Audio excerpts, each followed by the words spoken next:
நம்ம நம்ம வாழ்நாளில் நம்ம செய்கிற நல்லது கெட்டதுக்கான பிரதிபலன் வந்து நமக்கு தானே ஐயா கிடைக்கணும். நம்ம பெற்ற பசங்களுக்கு ஏன் ஐயா பாவம் சேரணும்? அது நீ எதுலேருந்து வந்த? நான் அப்பாவோட. அதுலேருந்து வந்ததெல்லாம் உனக்கு தான் சொந்தம். இப்போ உங்கள் அப்பா சொத்து வச்சுருந்தாருன்னா யாருக்கு சொந்தம்? எனக்கு தான். உனக்கு தான் சொந்தம். அப்போ அவர் பாவம் சேர்த்து வச்சுக்கிற பாவமும் உனக்கு தான் சொந்தம். பக்கத்து வீட்டுக்காரர் எடுத்து பண்ண உங்கள் அப்பா சொத்தெல்லாம் நீ தானே எடுத்துக்கணும். அது மாதிரி நீ பண்ணுறதெல்லாம் உன் பிள்ளைங்களுக்கு தான் வரும். இது வந்து தொடர்பு இல்லாத போது தான் வராது. தொடர்பு வர்றதுக்கு முன்னே எல்லாருக்குமே வரும். அதனால் அது ஏன் வருதுன்னு கேள்வியே கிடையாது. அதனால தான் சொல்கிறது, அபிமன்யு வயிற்றில் இருக்கும்போது கிருஷ்ண பரமாத்மா சுபதிரை கிட்ட சொல்கிறாங்க, மகாபாரதத்தில் துரோணர் பீஷ்மர்னுடைய இது யூகத்தை உடைக்கிற ஆற்றல் வந்து அர்ஜுனனுக்கு தான் உண்டு, வேறு யாரும் உடைக்க மாட்டாங்க அப்படின்னு. அப்போ அது எப்படி உடைப்பாங்கன்னு கேள்வி கேட்கும்போது சுபதிரைக்கு சொல்லின்னு வர்றாரு. சுபதிரை தூங்கிட்ட உடனே அபிமன்யு கேட்டுன்னுக்கிறான் வயிற்றுலேருந்து. பிறந்த உடனே அந்த அபிமன்யு கிருஷ்ண பரமாத்மா சொன்ன மாதிரி உள்ளே போயிட்டான், வெளியே வர தெரியாது, மாட்டின்னு செத்து போகிறான். அது மாதிரி கர்ப்பத்திலேயே அந்த குழந்தைங்களுக்கு அந்த உணர்வு வந்துடும். அப்போது கர்ப்பத்திலேயே உணர்வு வந்தது, மற்றவன் சொன்னதே கேட்கும்போது அந்த விந்துலேருந்து வந்ததுக்கு அந்த பாவ புண்ணியம் வராதா? அப்படி வர்றதுதான். ஒவ்வொரு தாய் தாப்பனுடைய விந்துலேருந்து பிறக்கிறதுக்கு முன்னாடி அவன் என்னென்ன செய்தானோ அத்தனை இவனுக்கு சொந்தம். இவன் பிறந்து இவன் வளர்ந்த பிறகு இவன் செய்கிற பாவ புண்ணியம் இவனுக்கு சொந்தம், தாய் தாப்பு வந்து வராது. சொல்லு. அந்த பாவத்தெல்லாம் தீர்க்கறதுக்கு ஒரே வழி இதில் மட்டும்தான் தீர்க்க முடியும். எந்த உலகத்தில் பாவம் பண்ணியோ அந்த உலகத்திலே புண்ணியத்தை பண்ணணும். பண்ணினா தான் சமமாக ஆகும். அது நீ அதை விட்டுட்டு அவங்க பாவம் பண்ணிட்டான், அதை முடிஞ்சு போச்சு, இனிமேல் நான் அதெல்லாம் செய்ய மாட்டேன்னா அது இருந்துக்குன்னு தான் இருந்துருக்கோம். சொல்லு. அதனால் செய்தது நன்மை. நம்மளால் இப்போ ஒரு 1000 ரூபாய் நான் சம்பாதிக்கிறேன், ஒரு 500 ரூபாய் உலகத்துக்காக செய்துடுறேன், ஒரு 500 ரூபாய் என் குடும்பத்துக்காக செய்துக்கிறேன்.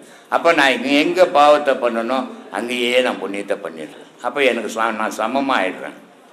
அந்த மாதிரியான மனோபாவத்தை ஏற்படுத்திக்கணும். அதுதான் ஆன்மீக வழி. ஆன்மீகம்ன்றதே என்ன? அடுத்தவனுக்கு கொடுத்து வாழறது ஆன்மீகம். அடுத்தவங்ககிட்ட இருந்து எடுத்து வாழறது அது மிருக வாழ்வு. மனிதன்றவனை கொடுத்து வாழறவன் தான் மனிதன், எடுத்து வாழறது மிருகம். மிருகம் மாதிரி வாழக்கூடாது. இவ்வளோ நாள் எப்படி ஒன்றா வாழ்ந்துடலாம். இனிமேல் நமக்கு இந்த பக்குவம்லாம் தெரிஞ்ச பிறகு மனிதனாக வாழ பழகுங்க.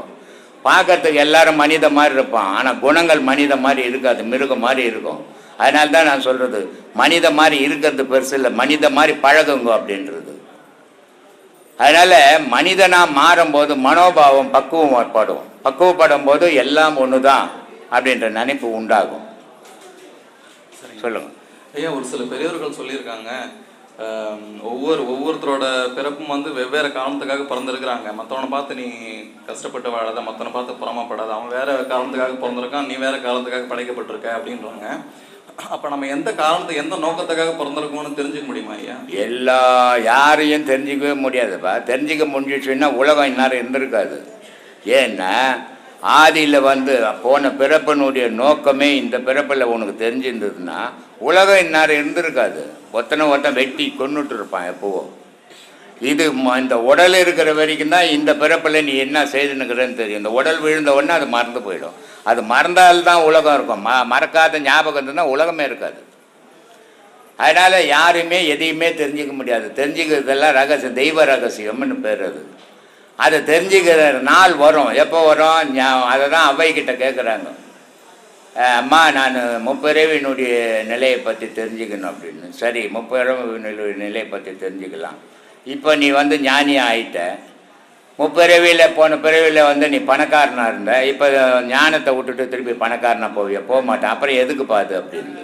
அது மாதிரி நம்ம போன பிறப்பில் என்ன வரணும், இப்போ எதுக்காக வந்துக்கிறோம், என்ன செய்துன்னுக்கிறியோ அதுக்காக வந்துக்கிற நீன்னு அர்த்தம்.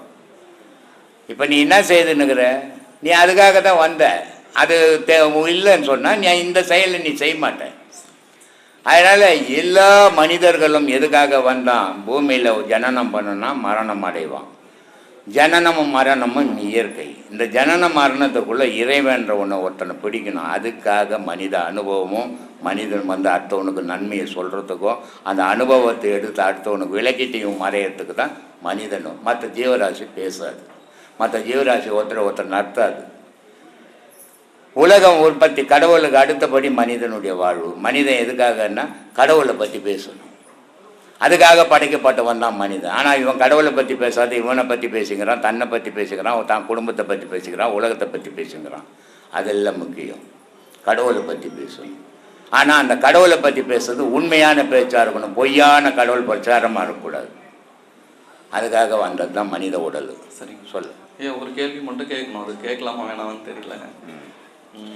ஐயா இப்போ இந்த ஆன்மீகத்தில் ஞானநிலை அடைஞ்சவங்க கடவுளோட நிலை ஒன்று அப்படின்னா ஒரே ஞான நிலைன்னா, ஆனால் ஒவ்வொருத்தரோட கருத்துக்களும் மாறுபட்டு இருக்கு ஐயா. ஒரு சில ஆமாம், நீ எந்த நோக்கத்தோட பார்த்தியோ கடவுளை, அந்த நோக்கம் ஒருத்தன் குழந்தையா பார்த்தான் கடவுளைன்னா அது குழந்தையாகவே காட்சி கொடுக்கும்.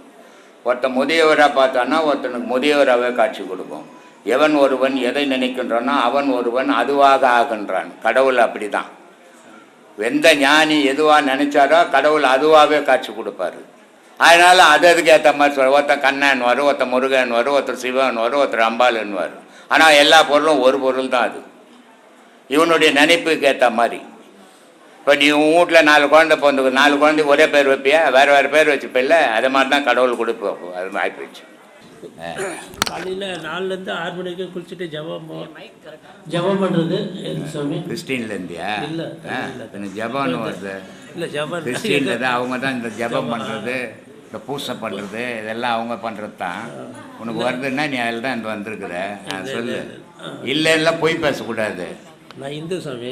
நீ இந்து தான். கிறிஸ்துவெல்லாம் என்ன அவன் பிறக்கும்போது கிறிஸ்துவன் அவன் பிறக்கான். இங்கே பிறக்கும்போது வெள்ளைக்காரன் வரத்துக்கு முன்னே இந்தியாவில் எல்லாம் இந்து தான். வெள்ளைக்காரன் வந்த பிறகு தான் இப்போ கிறிஸ்துவன் நான் மாறினோம். வெள்ளைக்காரன் கூட மாற்றலை, இங்கேருந்து போய் மாறினவங்க தான் மாற்றினாங்க. கிறிஸ்துவன்றது ஒரு பிறப்பே கிடையாது, மனிதன் தான் பிறப்பு, மதம் பிறப்பே கிடையாது. சொல்லு. குளிச்சுட்டு இது பண்ணுறது, அது அப்புறமா காலையில் சூரிய நமஸ்காரம் பண்ணுறது.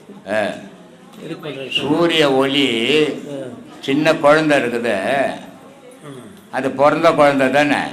அதுக்கு சூரியன் சந்திரன் தெரியுமா? தெரியாது. ஆனால் பெற்றவங்க போய் சூரிய ஒளியில் காட்டு குழந்தை அப்படின்றாங்க. எதுக்கு? கண்ணு நல்லா தெரியறதுக்கு இல்லை, சூரியன்லேருந்து ஒரு சக்தி கிடைக்குது. அது மனிதனுக்கும் கிடைக்குது, குழந்தைக்கும் கிடைக்குது, இந்த உலகத்துக்கும் கிடைக்குது. சூரியன் ஒன்று வரலன்னா இங்கே ஒரு உயிர் கூட இருக்காது, ஒரு கடவுள் கூட இங்கே நிற்காது. கடவுள்லாம் செத்து போடுவான். அதனால் சூரியன் தான் எல்லாத்துக்கும், சூரியனும் சந்திரனும் தான் இந்த உலகத்தை காப்பாற்றினுக்குது. அதான் கடவுளை.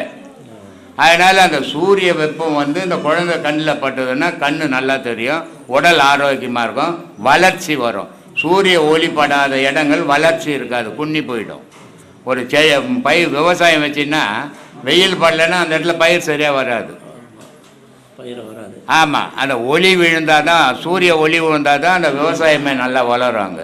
அது மாதிரி இந்த குழந்தைங்களை எடுத்துன்னு போய் அந்த சூரிய ஒளியில் காட்டுவாங்க, அந்த குழந்தை வளரணுன்னுட்டுக்காக, அதுக்காக காட்டுறாங்க. என் பேர் வயசு 48 ஆகுது. இது வெளியும் ஓரளவுக்கு சோஷியல் ஒர்க் தான் பண்ணிட்டு இருந்தேன். ஆனால் எனக்கு ரொம்ப கோபம் மட்டும் வருது. அது மட்டும் எப்படி அடக்கிறது? அது உங்களையே நீங்கள் யோசித்தீங்கன்னா அந்த கோபம் குறையும். தேவையற்று சில பேர் அது தாய் தகப்பங்கிட்டேருந்து வந்தது.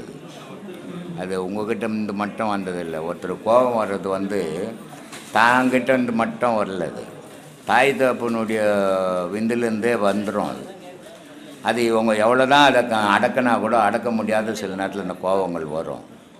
அதனால் அதை நீங்களே சிந்திக்கணும். சிந்தித்து நம்ம எதுக்கு வீணான கோபப்படுறோம் அடுத்தவங்க மேலே, இந்த கோபப்படுறதால நமக்கு என்ன நன்மை, அடுத்தவங்கக்கிட்ட பகை தானே உருவாகும் அப்படின்றத நீங்கள் யோசித்துங்கன்னா அந்த கோபம் நின்றுடும். உங்களையே யோசிங்க. ஒரு நிமிஷம் கண்ணை மூடிக்கின்னு அப்படியே பொறுமையத்தையே பார்க்குறங்க, கோபம் குறைஞ்சிடும். சில கெட்ட எண்ணங்கள்லாம் ஏமா சில கெட்ட எண்ணம் அதான் அது உடல் ரீதியாக வரும். அதுதான் தாய் தகப்பங்கிட்டேருந்து வந்தது அது. அதனால் அந்த மாதிரி இருக்கும். அதை பாடம் பண்ணி குறைச்சிக்கணும். அது போக போக குறையும், கொஞ்சம் கொஞ்சமாக குறையும். உடம்பு ஒடுங்க குறையும். உடம்புல பலம் இருந்ததுன்னா இந்த மாதிரி கோபமும் அந்த எண்ணங்களும் வரும்.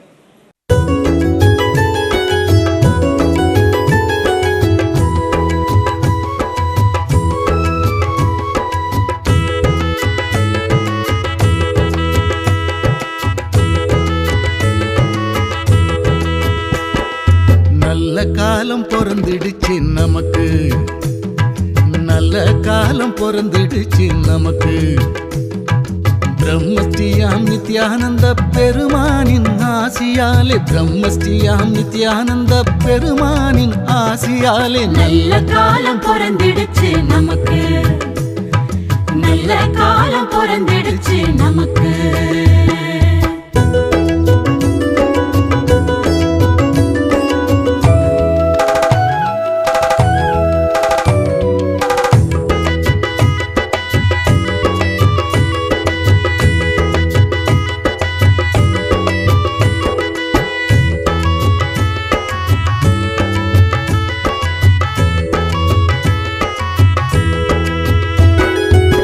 தேடி வந்தோம் உள்ளத்திலே திருப்பம் வந்தது, கூடி வந்தோம் குடும்பத்திலே குறைகள் தீர்ந்தது.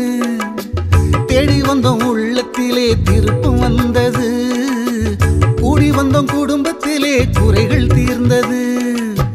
நாடி வந்தோம் சாமியினை நன்மைகளும் வந்தது, நாடி வந்தோம் சாமியினை நன்மைகளும் வந்தது. கோடி காலம் தவம் இருந்த பலனும் கிடைத்தது, கோடி காலம் தவம் இருந்த பலனும் கிடைத்தது. பூமி எங்கும் சுத்துதுங்க சாமியோட பேச்சு, போலி வாக்கம் பற்றி தாங்க உலகம் முழுக்க பேச்சு. வாங்க வாங்க பக்தர்களே போலி வாக்கம் வாங்க, வாங்க வாங்க சாமியிடம் ஆசி வாங்க வாங்க. நல்ல காலம் பிறந்திடுச்சு நமக்கு, நல்ல காலம் பிறந்திடுச்சு நமக்கு.